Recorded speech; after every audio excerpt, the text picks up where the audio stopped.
Bugün Prezident İlham Əliyev, birinci xanım Mehriban Əliyeva, Özbəkistan Respublikasının Prezidenti Şavkat Mirzoyev, birinci xanım Ziraətxan Mirzoyeva və ailə üzvləri Buxara şəhərində Poyukalon kompleksi ilə tanış olublar.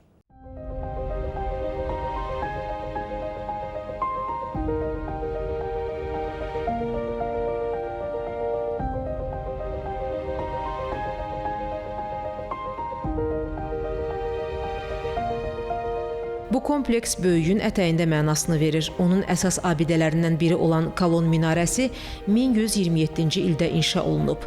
Kolon məscidi Buxaranın ən böyük məscididir. 16-cı əsrdə inşa olunan məsciddə eyni anda 12 min insanın ibadət etməsi mümkündür.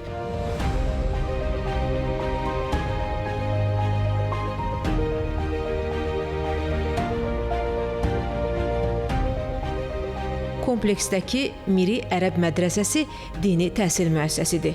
Mədrəsə 16-cı əsrdə Abdullah Yəməni Miri Ərəb tərəfindən inşa etdirilib. Salamun aleykum tibtum fadxuluha xalidin və əvrətənəl ərdə nətəbəvvə minəl cənnə